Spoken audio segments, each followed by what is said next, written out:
पश्चिम बंगाल के राज्यपाल सीवी आनंद बोस जी, केंद्रीय मंत्रिमंडल के मेरे सहयोगी शांतनु ठाकुर जी, रवनीत सिंह जी, सुकांता मजूमदार जी, पश्चिम बंगाल विधानसभा में विपक्ष के नेता शुभेंदु अधिकारी जी, संसद में मेरे साथी शौमिक भट्टाचार्य जी, उपस्थित अन्य जनप्रतिनिधिगण, देवी और सज्जनों, आज एक बार फिर मुझे पश्चिम बंगाल के विकास को गति देने का अवसर मिला है। अभी मैं नोआपाड़ा से जय हिंद विमानबंदर तक कोलकाता मेट्रो का आनंद लेकर आया हूं। इस दौरान बहुत सारे साथियों से मुझे बातचीत करने का अवसर भी मिला। हर किसी को खुशी है कि कोलकाता का पब्लिक ट्रांसपोर्ट वाकई अब आधुनिक हो रहा है। आज यहां 6 लेन के एलिवेटेड कोना एक्सप्रेस वे का भी शिलान्यास किया गया है। हजारों करोड़ रुपए के इन सभी प्रोजेक्ट्स के लिए कोलकाता वासियों को, पूरे पश्चिम बंगाल के लोगों को बहुत बहुत बधाई।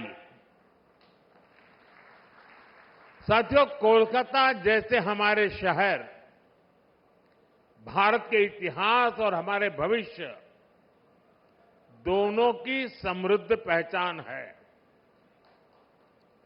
आज जब भारत दुनिया की तीसरी सबसे बड़ी इकोनॉमी बनने की तरफ आगे बढ़ रहा है, तब दमदम, कोलकाता, इन शहरों की भूमिका बहुत बड़ी है। इसलिए आज के इस कार्यक्रम का संदेश मेट्रो के उद्घाटन और हाईवे के शिलान्यास से भी बड़ा है।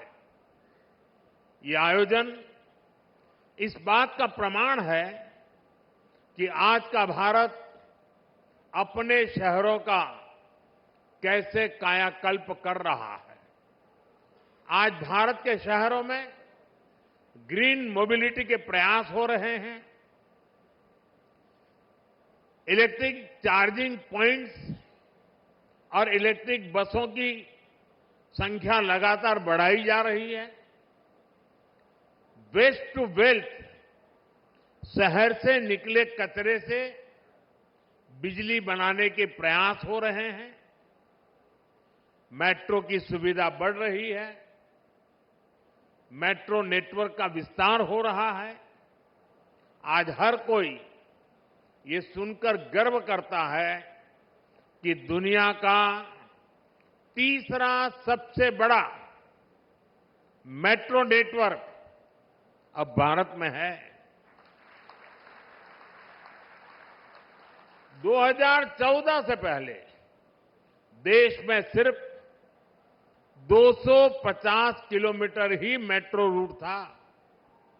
आज देश में मेट्रो रूट 1000 किलोमीटर से भी ज्यादा का हो गया है। कोलकाता में भी मेट्रो का लगातार विस्तार हुआ है। आज भी कोलकाता के मेट्रो रेल नेटवर्क के में करीब 14 किलोमीटर की नई लाइनें जुड़ रही है। कोलकाता मेट्रो से 7 नए स्टेशन जुड़ रहे हैं।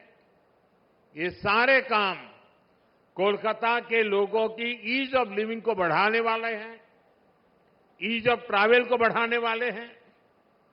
साथियों, 21वीं सदी के भारत को 21वीं सदी के ट्रांसपोर्ट सिस्टम की भी जरूरत है। इसलिए आज देश में रेल से रोड तक, मेट्रो से एयरपोर्ट तक हम मॉडर्न ट्रांसपोर्ट फैसिलिटी डेवलप भी कर रहे हैं और उन्हें आपस में कनेक्ट भी कर रहे हैं। यानी एक शहर से दूसरे शहर तक लोगों को पहुंचाने के साथ ही हमारा प्रयास है कि उन्हें घर के आसपास तक सीमलेस ट्रांसपोर्ट मिले। और इसकी एक झलक हमें यहां कोलकाता की मल्टी मॉडल कनेक्टिविटी में भी दिखती है। जैसे आज हावड़ा और सियालदह जैसे देश के सबसे व्यस्त रेलवे स्टेशन अब मेट्रो से जुड़ गए हैं। यानी जिन स्टेशन के बीच ट्रैवल करने में पहले 1.5 घंटा लगता था, अब मेट्रो से कुछ ही मिनट लगेंगे। इसी तरह हावड़ा स्टेशन सबवे भी मल्टी मॉडल कनेक्टिविटी को सुनिश्चित कर रहा है। पहले ईस्टर्न रेलवे या सदर्न ईस्टर्न रेलवे से रेल पकड़ने के लिए लंबा चक्कर लगाना पड़ता था। ये सबवे बनने के बाद इंटरचेंज में लगने वाला समय कम हो जाएगा।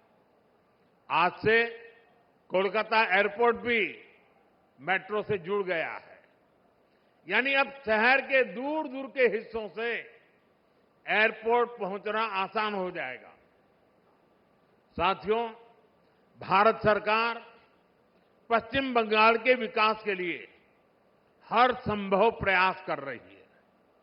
आज पश्चिम बंगाल देश के उन राज्यों में शामिल हो चुका है जहां रेलवे का 100% बिजलीकरण हो चुका है। लंबे समय से पुरुलिया से हावड़ा के बीच मेमू ट्रेन की मांग कर रहे थे। भारत सरकार ने जनता की यह मांग भी पूरी कर दी है। आज पश्चिम बंगाल के अलग अलग रूट पर 9 वंदे भारत ट्रेनों का संचालन हो रहा है। इसके अलावा आप सबके लिए 2 अमृत भारत ट्रेन भी चल रही है।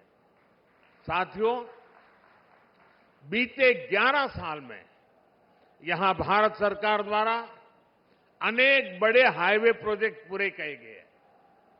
बहुत सारे प्रोजेक्ट पर काम जारी है। जब 6 लेन का कोना एक्सप्रेसवे बनकर तैयार हो जाएगा तो इससे पोर्ट की कनेक्टिविटी भी बेहतर होगी। ये कनेक्टिविटी कोलकाता और पश्चिम बंगाल के बेहतर भविष्य की नींव को मजबूत करेगी। अभी तक के लिए इतना ही। साथियों, कुछ देर में यहीं पास में एक जनसभा होने वाली है। उस सभा में आप सभी से पश्चिम बंगाल के विकास और भविष्य पर विस्तार से चर्चा होगी और भी बहुत कुछ होगा।